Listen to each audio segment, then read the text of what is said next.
What's going on, everybody? Sabre54 here. I apologize for not uploading a video yesterday.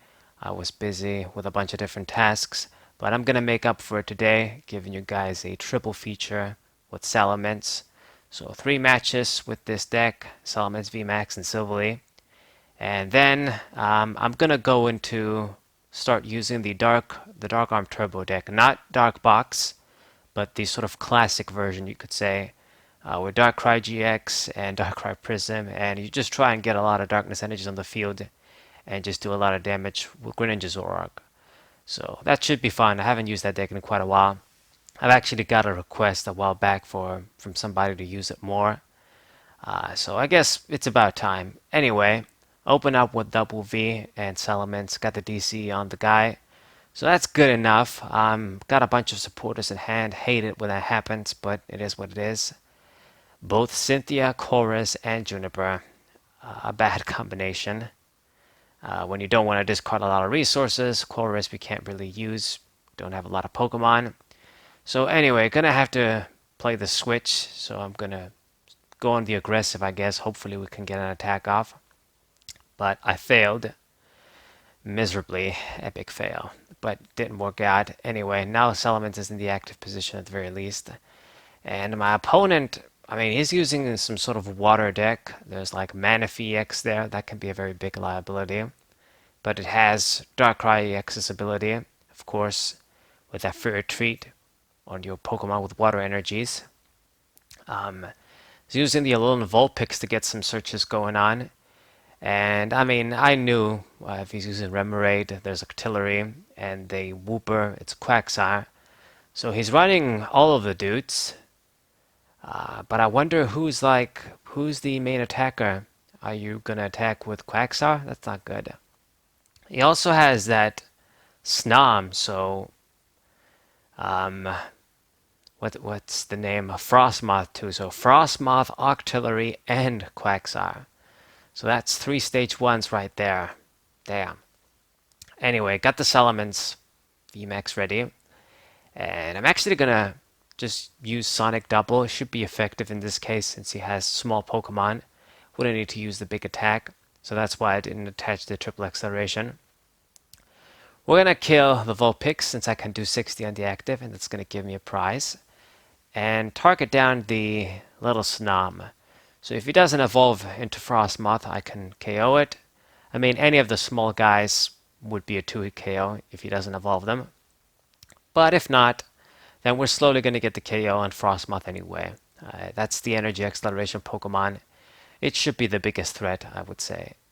So he's promoting Quagsire, 2 energies on, and it's going to heal a little bit of damage with the Rough Seas he just played.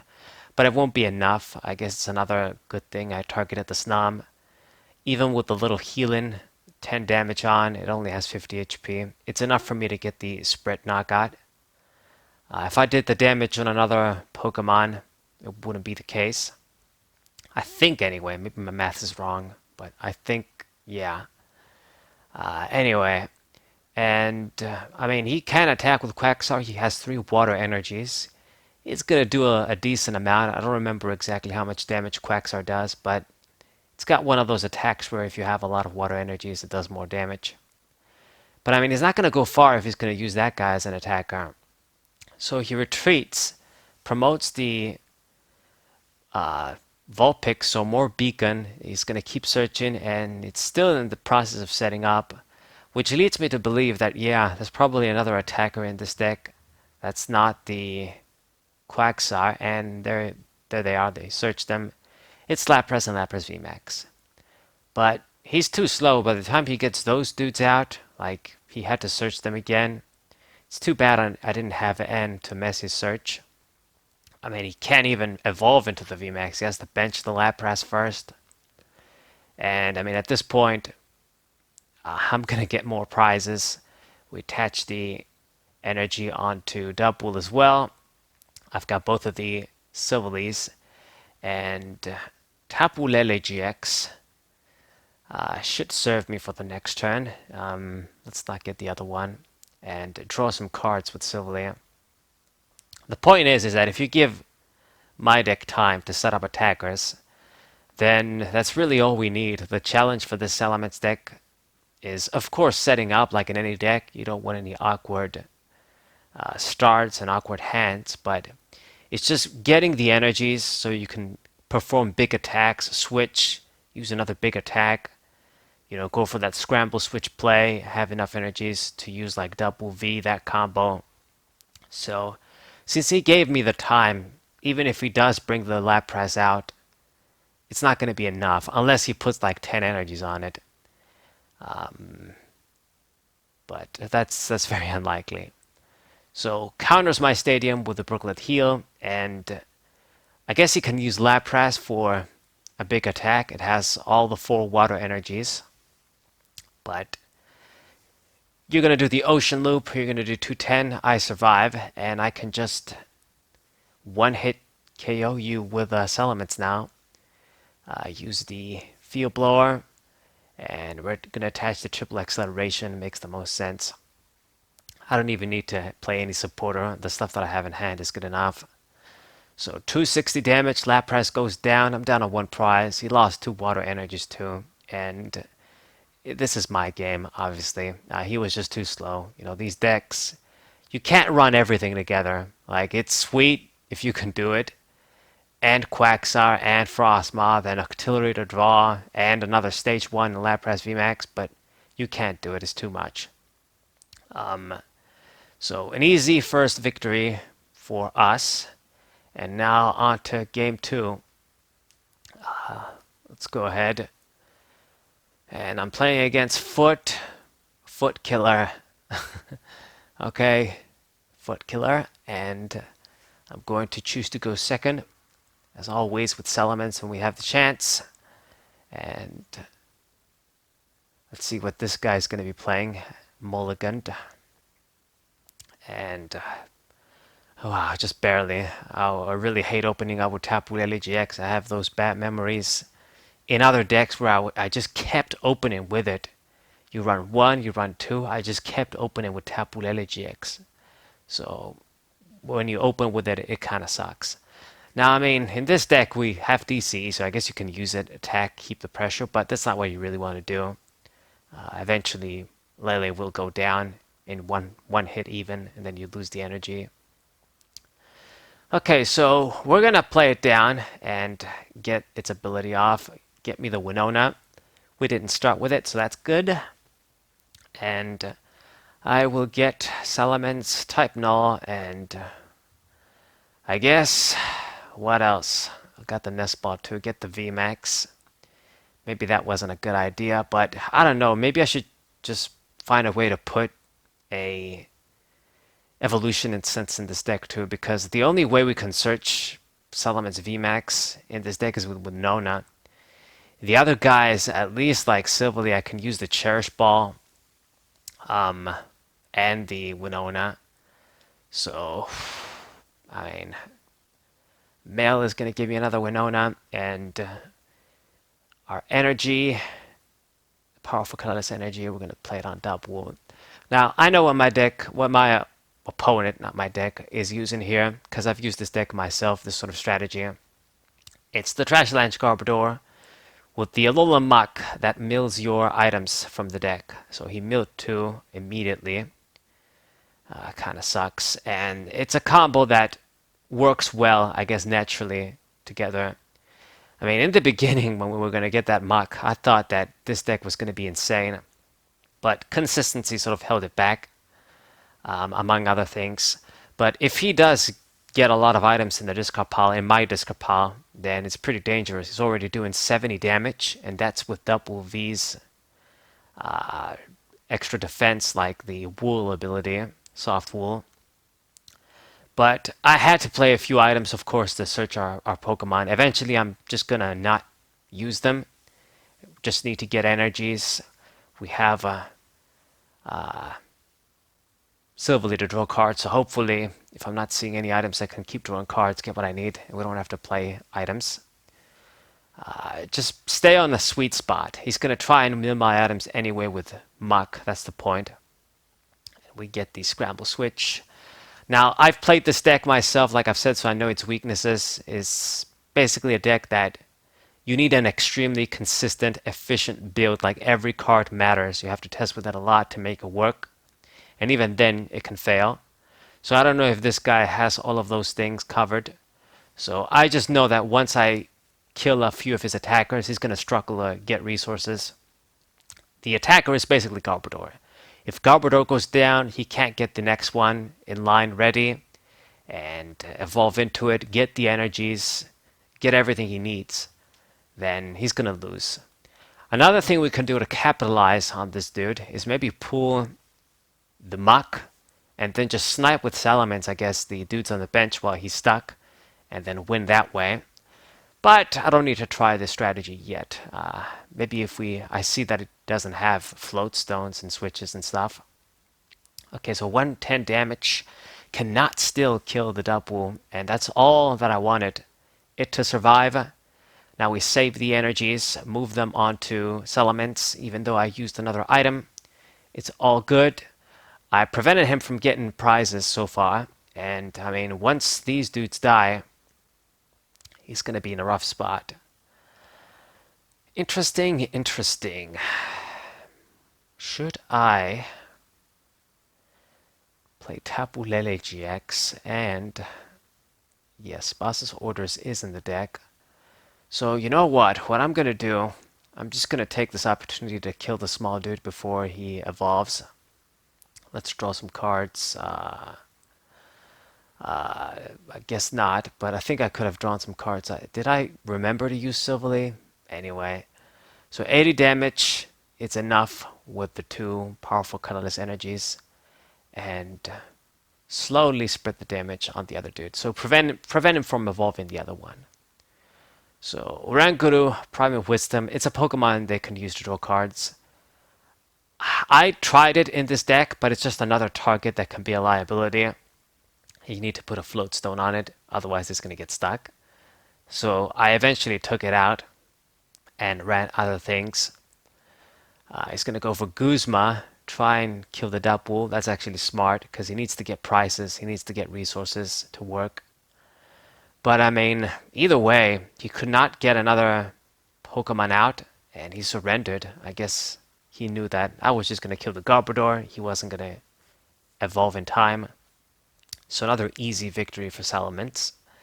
And yeah, against decks that are sort of tier 3, tier 2, you know, not the top decks piloted by the best players where they have the best deck lists and they really tested and experimented with. You know, this sort of Salamence deck can do okay. It's consistent enough thanks to Silvally. It can get powered up easily with just a bunch of special energy attachments, big energy attachments, DC, triple acceleration energy, and then Salamence VMAX is ready to go. Use the big attack. But obviously it has other weaknesses that people can exploit. So far so good. Now we're on to game 3. Going to open with type Null. Regular Pokemon opening. And I mean, I have a bunch of energies. I've got the Church Ball, so I guess we can get the Winona. That's good. Get Lele and then get Winona. And my opponent opened up with this Mew. I'm going to go for Quick Ball. And just discarded the Ranger there. What are you going to search? Kramer V. Alright, so I know what this deck is. I've played against it before. It's an interesting little idea. You basically take advantage of this Mew. You play the Dimension Valley, and then you just slap a DC, and you can snipe for 1 energy, do 160, basically. Copy Cramorant's attack, and you can take advantage of Dubwool as well. You can take advantage of a bunch of other colorless Pokemon. It's a cool little tactic. Sometimes it gave me trouble, but only when I used shit decks against it. I think when using Salamence, and since we have a good start here, gonna get me the Pokemon, and I have the energies to attach, so we don't miss a beat. That's all you really want. I think we're gonna be good. So put the colorless on Salamence. I mean, of course, I know he can try and use the 160 snipe. I couldn't get the Mew down, of course. Can't get everything. But, I mean, at the very least, I can kill the little Mew quickly too. So he goes for the 160. Obviously going to lose the energy. And what we're going to do here, I mean, maybe it would have been a good idea to use Silvally too to attack. Should I just go for it? Go for Scramble Switch instead. Okay. And we're gonna try and use Salamence. I guess if he doesn't get the snipe again, and suppose if he does, I mean, I'm gonna target down the other Mew on the bench too. I don't know if that was the right way to retaliate. The Asperia City Gym is definitely gonna help. This way, I survive if he just does 160 again on it. Plus, it's a counter stadium, so they can't even attack too. They need that sort of Dimension Valley for Mew to attack with just a DCE. Copy and Cramorant's attack. Disc reload, let's draw a few cards. One card, I suppose. And Sonic Double, gonna get the KO on the Mew and target down the other Mew as well. It already has an energy on. Right. I mean, it's gonna suck if he gets that KO. Just get 3 prizes just with 2 attacks. That's crazy. Salamence wouldn't have really made enough contribution in the game that way, but I mean, it is what it is. That's one of the, I guess, merits of this sort of new Cramorant deck. It's almost like it reminds me of the Garchomp Sea Level X. You just attach a DC and you can snipe for extremely high damage for the time. KO things, severely damage things. It's a broken play, I'm not gonna lie. But if we can sort of move through it, you know, take the pressure, and eventually start running out of gas, we should be good. Okay, so Split Shot managed to do the attack, but had to discard double energy just to make the attack. Couldn't get a counter stadium. And this is good for me, because we get the chance to get double down, get another Salamence VMAX. That should be good. And it's not going to have an energy on the other one too, since he committed a second one on the Mew. That's good. Now, of course, eventually, if he does get rid of my stadium, I'm going to die on my turn. And that's not going to be cool. But we're doing what we can so far. Another KO. Target the Mew once again. Small snipes. And, I mean, he doesn't have much going on. Or she, I suppose. It's a female avatar. DC, but you cannot attack. She's going to use Rescue Stretcher. What she wants is a stadium, of course. The Dimension Valley. It's going to put those dudes in the deck. Already went through a lot. And N should give her a fresh 6 cards. Me, it doesn't really bother me since we have Silvally. I guess that's the one good thing. It can help us against N. And this sort of pause leads me to believe she won't be able to do anything. And that's not good. Placed on the Clefairy. Yeah, that's another Pokemon they use. Gonna try and sing. It gets the heads. But then I wake up. And she sort of bricked. And it's going to be my game here. I can actually kill the Clefairy 2 on the bench. But she surrendered anyway. I was going to get 2 prizes. I was going to be at 2, so... these were the games, guys. Some games with Salamence, and then we're gonna try a different deck once again. So I hope you guys enjoyed the matches. Subscribe to the channel, of course. Leave a like. Share this video with your friends. And I'll see you guys next time. Wasai!